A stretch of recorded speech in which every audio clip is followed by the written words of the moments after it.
Professor Tatum, love him or hate him, I'm he and he is me. Here I am with yet another lecture for History 1301. Let's get this ball rolling.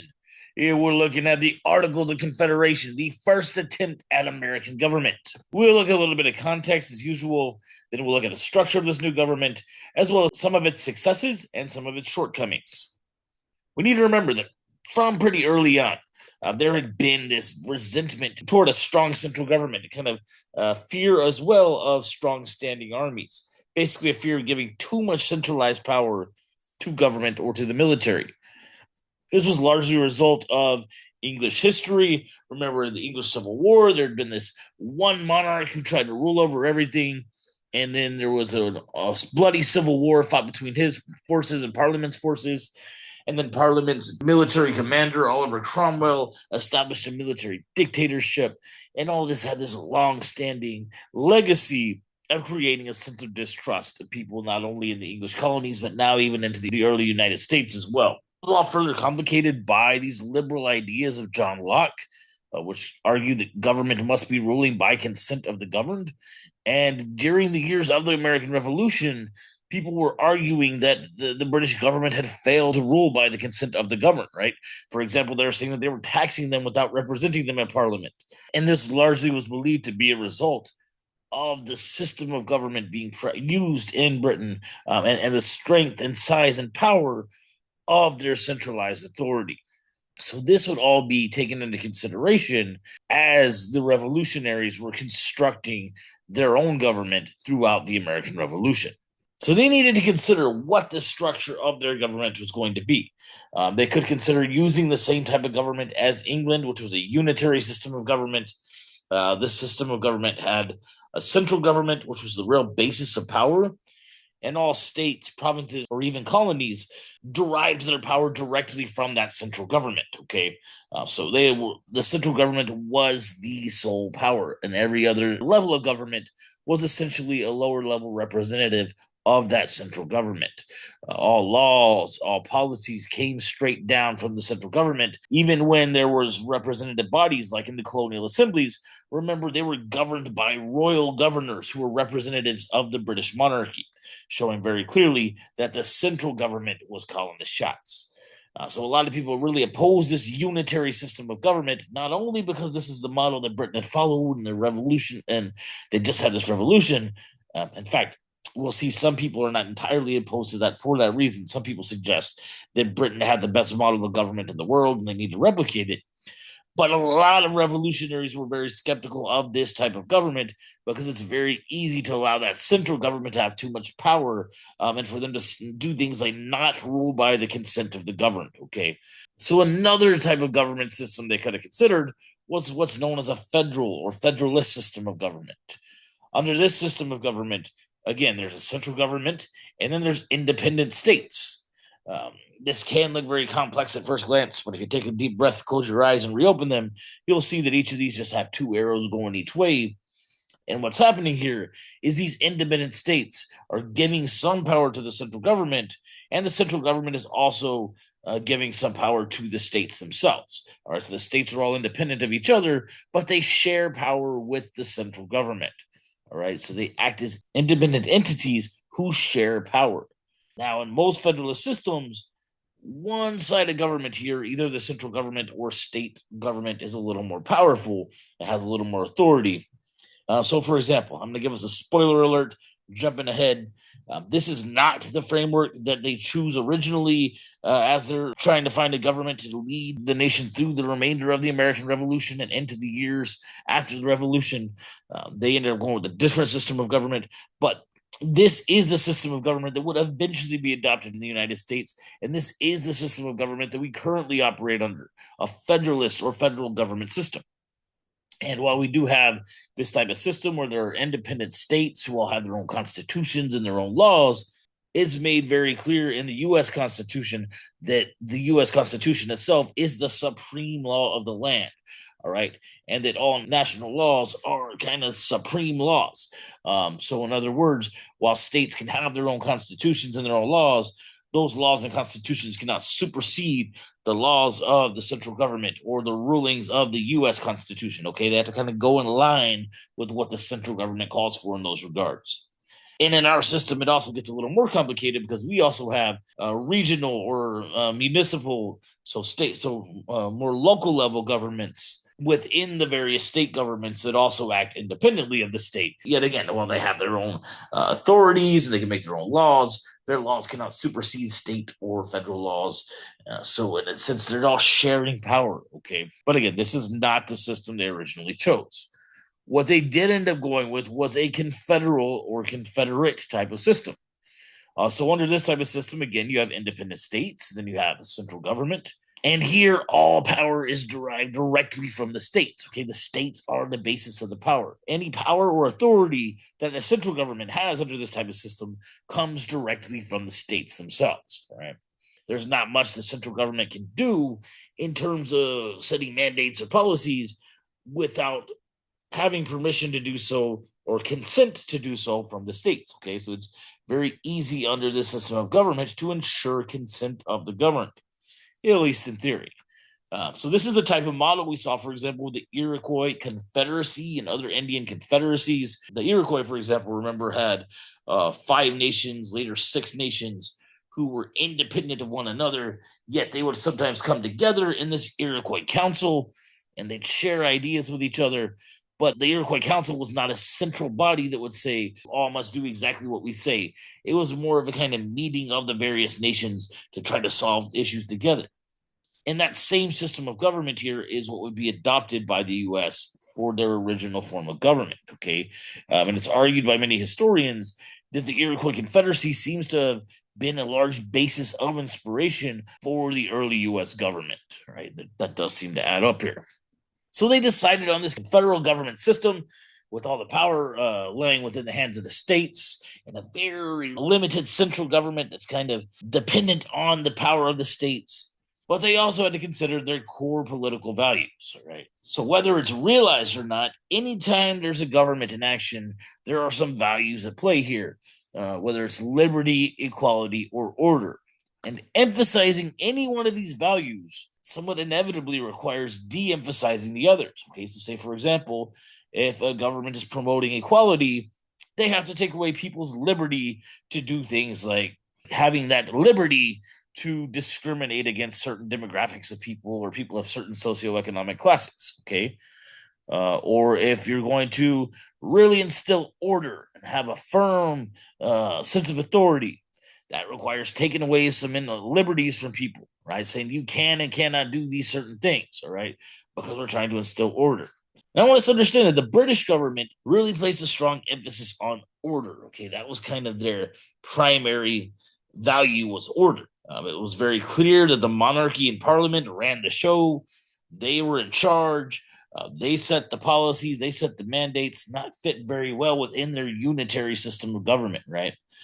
And they weren't too interested in things like equality. It was very clear what rank somebody held within their society. And by pushing for so much order and having this strong unitary government where all roads lead back to the monarchy and parliament, that was very costly in terms of liberty, right? That was a big argument that a lot of the revolutionaries had, is they felt that a lot of their liberties were being taken from them at the expense of the order that the British government was trying to implement. And for that reason, early Americans would place a strong emphasis on liberty, right? Remember, they were very heavily inspired by the concept of liberalism, which very heavily emphasized liberty. So they chose liberty as their primary political value, realizing that that would require giving up a good deal of order and a good deal of equality. And with this confederal system and their emphasis on liberty, some of the revolutionary leaders created a document known as the Articles of Confederation, which set the framework for this confederal system of government.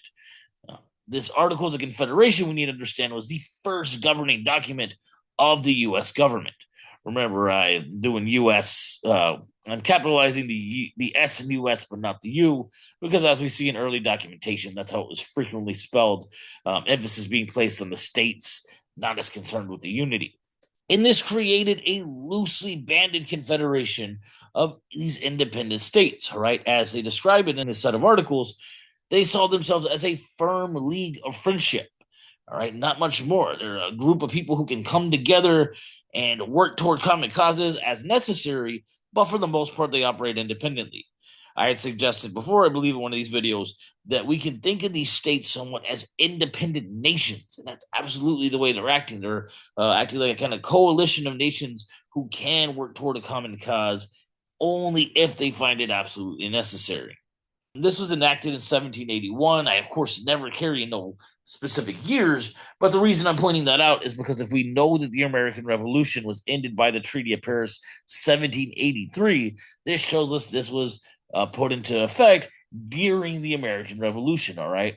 So they were going to depend on this system of government here to get the U.S. through the final years of the American Revolution. So let's take a look at the structures of the government created by the Articles of Confederation. We're going to see, as I've suggested, a very limited central government. The central government only had one branch, which was a Congress with a single body. And this Congress was strictly dependent on support from the states. It really couldn't do much of anything without state approval. There was also no executive and no national court. The kind of things that executives and national courts did, the states believed were better handled at the state level. So to really demonstrate this dependence on states, we can see that, for example, this Congress could not even raise tax revenue. They had to ask the states to loan them money. And really, to make any decisions in terms of passing legislation, the articles had to have support of 9 of the 13 states. And in order to amend these articles at all, they had to have support from all 13 states. All right. Now, to put this into perspective, let's think about if 13 of us, me and 12 of you in the class, are all going to go out to eat. And I say, hey, let's all go get Mexican food. Is it very likely that all 13 of you are going to want to eat Mexican food? Some of you might want Chinese food. Some of you might want Italian food. Some of you might want fast food. And over something that simple, we're going to disagree. So imagine trying to get 13 states full of representatives to agree on big things like amending their structure of government. Very, very unlikely that that's going to happen. But again, that's intentional. They're trying to limit the power of the central government and make it to where only if all the states really want or really need something to happen is it going to happen. All right. So that it's truly being based on the consent of the governed, and it's not just something that the federal government is deciding for everyone else. So there's going to be some major problems with this confederation. This concept of having individual states or nations working independently and having a kind of loose coalition works okay for groups like the Iroquois Confederacy, who were a little less populous and within a certain geographical region. But we got to keep in mind, they're trying now to apply this to these very populous states that are spread throughout the eastern seaboard of the United States. That's a lot of territory and a lot of people. It's not going to work quite as well. That being said, there were some significant successes of this confederation that I do think are worth noting. All right. One being it saw the nation through the later years of the Revolutionary War. And in turn, it saw the nation through the negotiations that led to the Treaty of Paris of 1783. All right. They were able to act as a sovereign political body and send representatives to negotiate this treaty on behalf of their nation. All right. That is certainly a success. Another major success came through what was referred to as the Northwest Ordinance. This was a ruling that the Confederation's government made in terms of this territory here, known as the Old Northwest or the Northwest Territory. This is the territory that would later become the states of Illinois, Indiana, Ohio, Wisconsin, and Michigan, this Great Lakes region here. And this is the first time that this independent nation was taking on the new territory and trying to bring it under its dominion. And they had to grapple with how to handle this situation. All right. They thought maybe, could we handle this through colonization? Could we go colonize that territory, practice mercantilism, get a hold of some of their valuable resources and exploit them and have them pay us tribute? Or should we make these into states? All right. To make them kind of like the actual states that are part of the Confederation. But if we do that, do these states get the same right as the 13 states who signed on to the Articles of Confederation? Since they're added on a little later, do we treat them the same or are they a little different? And they decided all this in this Northwest Ordinance. This Northwest Ordinance decided that they were going to divide this territory up into smaller regions. And once any of these regions got a certain number of population, that population of people could come together to write a state constitution, and then the federal Congress could decide whether or not, and then from there they could take their state constitution to the federal Congress to be approved, and if it was approved, that territory would then become a state. And they decided that once any of these states became a state, they would be treated the same as all the other states, all right? They would have the same rights, the same protections, etc., as all of the other states who had originally signed under the Confederation. Essentially, this was just adding them onto the Confederation. Furthermore, they mandated that slavery could not exist in any of these states that developed in this region, okay? There would not be any slavery permitted in this Northwest Territory, all right? As I suggested in the last lecture, there were already several people in the early United States who started to see slavery did not align with their values of liberty. So there were some limitations to slavery being placed here, all right? And this is pretty significant, all of this. This Northwest Ordinance, on the one hand, led to the standard procedure for admitting new states to the nation. All right, of course, if you're writing this for an exam, I don't want you to use today, but this is still the same procedure that we use to admit territories as states, all right, that has been used up to this point in U.S. history. A territory has to get a certain population, then they can write up a state constitution, and if that constitution gets approved, boom, they become a state with the same rights and protections as all the other states. But this also led to this new understanding that this central government under the Confederation could place limits on where slavery was allowed to exist. And while the Confederation is not going to last, spoiler alert, these agreements and understandings here that are being recognized in the Northwest Territory will carry on into the American Republic moving forward. And from here, this would lead to future restrictions on where slavery could exist, right? The federal government would continue to say, as territory was added, that in some places slavery would not exist, in other places maybe it could. And that would, in the long term, for political reasons we'll see moving forward, lead to more tensions between those slave states and the free states. And I don't want to use Whig history saying that because this happened here, anything moving forward is inevitable.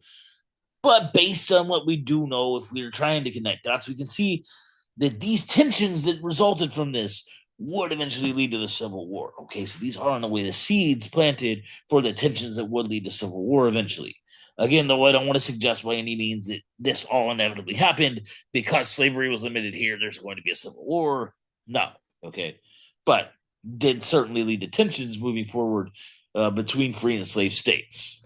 All right, so there are a couple major successes there in terms of the Northwest Ordinance and seeing the nation through the end of the Civil War, but the Confederation also faced some major shortcomings, one being significant financial issues. So they had a lot of debt from the Revolutionary War. Both the nation and the states had borrowed a lot of money from countries like Spain and the Netherlands and France during the war, but they couldn't pay them off.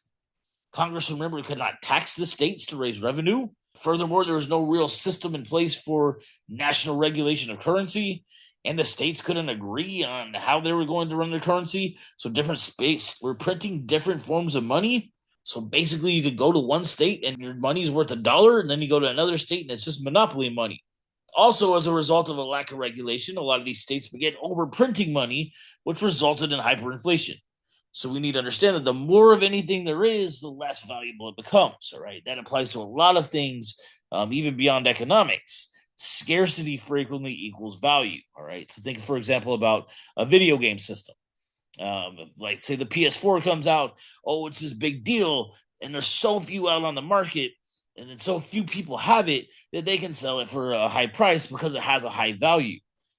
But then over time, more and more people get it. Next thing you know, what, your grandma's got it, your cousin's got it, your friend, your neighbor, they have it. And then next thing you know, everybody's over it. They want the next big thing. Boom, along comes the PS5. Now all of a sudden, there's this new video game system that's not very widespread. Not very many people have it, and there's only so many made. So again, they throw this extravagant number on that thing that will have to diminish over time as it becomes more and more available and more people have it. Money itself works about the same way. If there's too much money in circulation, that money starts to lose its value, okay? And that means that what would maybe cost you $1 one day starts costing you $2 the next, and then $3, because it's the money itself is losing value. That's kind of what we're dealing with in the present day, right? The same type of inflation. So, in addition to the economic hardships, the Confederation also struggled in terms of dealing with international affairs. They had no army, largely because there was nothing in the Articles of Confederation that stated that they could have an army. And in order to raise an army, they would have to raise funds to pay for an army. But where are they going to get that money from? They can't raise taxes, right? So they can ask the states to loan them money, but remember, a lot of the states are opposed to the idea of having a standing army, so that's not going to go over too well. And as a result, they struggled with countries like Britain. So Britain, for example, still had some forts out in the Northwest Territory or Old Northwest. They also had troops throughout the U.S. long after the Revolutionary War. And without an army to kick them out, the U.S. had no authority to make them leave. So remember, I said that this was a good example when we were looking at the Treaty of Paris of 1783 of how if you're making an official agreement with somebody, you need to be sure to set a firm deadline on it. Now, if you need to change that deadline later down the road and you and the other parties involved agree with that, that's fine. But you have to have a deadline. Otherwise, people are going to use words like at all deliberate haste or at all deliberate speed, the way the British did here. And those words don't really have much meaning, okay? They're still got these troops hanging around. The U.S. is saying, hey, I thought y'all were going to get them out of here at all deliberate haste. And the British are kind of thinking, well, it doesn't look like your little nation's going to make it very far off the ground. So we don't really see the point in packing up our troops and sending them back home if you're just going to fail and we're not to send them right back to redefend our claims here. But regardless, U.S. couldn't do anything about these troops being around or these forts in this territory they're trying to move out into because they had no army to support them. They were also having issues with Spain. Spain had gained, remember, Florida as a result of the Treaty of Paris of 1783. Remember, they'd been fighting for Britain to reclaim that colony of Florida, and they had reclaimed it at the end of the Revolutionary War. Well, the border between Florida and the U.S. was disputed, and as a result of these disputed borders, Spain was cutting off the U.S.'s access to the port city of New Orleans, which was the mouth of the Mississippi River. So they really did not have access to use of the mouth of the Mississippi River. And that was detrimental to transportation and trade. All right, we got to understand there's very limited roads at this point in time. So if you're going to be transporting goods or people with a crappy covered wagon across what little roads exist, it's going to be all bumpy. You got to worry about going through hostile Indian towns and getting raided. So the best way to transport items or people was via water. But the U.S., again, is being cut off of this very valuable waterway that heads right up to this Northwest Territory here as a result of their disputes with Spain. Well, what can they do about it? They can't come in and enforce their border regions because they have no army to back them up. Now, some of these states could maybe try sending some militias in to try to defend their border claims, but they're going to be no match for the full-on Spanish army. So in addition to international affairs, the U.S. is also dealing with some internal disputes. For example, they had a lot of conflicts with indigenous peoples. In that Northwest Territory, for example, there was a confederacy of indigenous peoples called the Northwest Confederacy that consisted of groups like the Shawnee and the Miami and the Delaware and Huron who were working collectively to resist U.S. expansion into that Northwest Territory. Again, maybe some of the state militias could send in some people to fight this confederacy, but they're going to be no match for all of these nations working together to resist U.S. expansion. Right? Really, if they want to move into this territory, they're going to need a full-on army, which they failed to create during this time of the Confederation. Now, guys, we need to understand I'm certainly using empathy here without having sympathy. I by no means am in favor of the U.S. coming in and kicking these people out of their land, but that's what they're wanting to do in this point in time and are unable to as a result of not having an army, as a result of the limitations they place on the federal government and the shortcomings of the Articles of Confederation. All right, that's what we need to understand here. Another clear example of an internal dispute that caused trouble for this confederation was Shays' Rebellion. So Shays' Rebellion was caused primarily by the economic hardships of the Confederation. So we need to understand that a lot of war veterans of the Revolutionary War had been paid for their military service with bonds.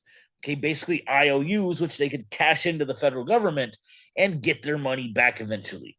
But as these economic conditions were becoming worse and worse, and the federal government was falling further and further into debt because they were unable to pay to raise taxes to pay off their debts, it was starting to look to a lot of these veterans as if they were not going to ever get their money back for these bonds. Then there were also a lot of speculators around at the time. Speculators, by the way, is just a fancy term for somebody who wants to take advantage of a current economic situation to get rich quick.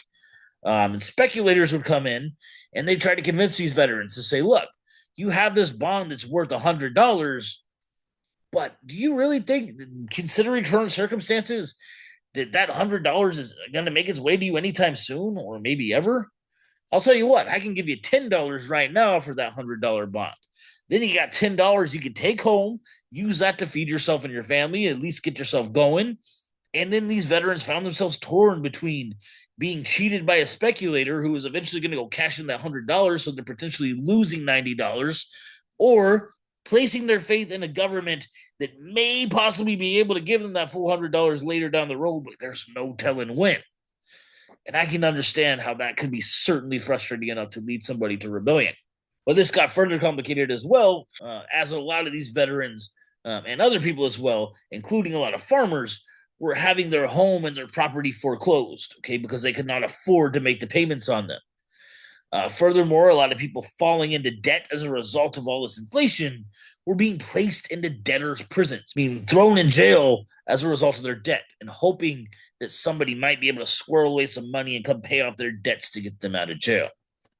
And as all this resentment was building, one particular Revolutionary War veteran, a guy named Daniel Shays, started to lead a rebellion against the state of Massachusetts. They did things like occupying local government buildings. They'd use armed force to try to keep tax collectors from collecting taxes and to keep debtors out of prison. So if somebody came to arrest a debtor to take them to prison, they'd face off with them with guns and try to get them to go away. And they also attempted to seize an arsenal of weapons. And there were different rumors that different people were saying about what they wanted to use these weapons for. Right? Some people were talking about going and forming their own countries. Other people were talking about taking down the National Congress.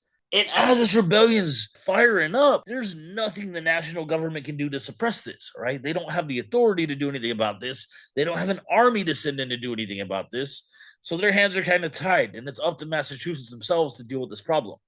Now, in this particular case, Massachusetts did manage to raise up enough of a militia to suppress the rebellion. But again, history is never inevitable, guys. This could have gone very differently. It's not inevitable that they were able to get a militia to suppress this rebellion. This very well could have spread across state lines and gotten much worse. And what would the national government do about it? There's nothing they could do. This easily here could have, guys, been the end of the United States. It could have been a trial and failure very quick for the United States. And Shays' Rebellion certainly demonstrated to Americans at a pretty widespread level the shortcomings of the Confederation. Okay, it demonstrated the weaknesses of the government created by the Articles of Confederation. Also led to a lot of people realizing that they needed a stronger level of government, right? They kind of realized that if there's another little rebellion like this, who's to say that one's not going to get out of hand and cause us some major problems, right? And that in turn led to people calling for major reforms to the Articles of Confederation, calling for major changes, that is, to their government system. And maybe getting into spoiler alerts here, but that would in turn lead to people meeting for the Constitutional Convention, where the U.S. Constitution would be written. That's where we're going to wrap up, guys. You got any questions? Let me know. Otherwise, that is it for now. Over and out.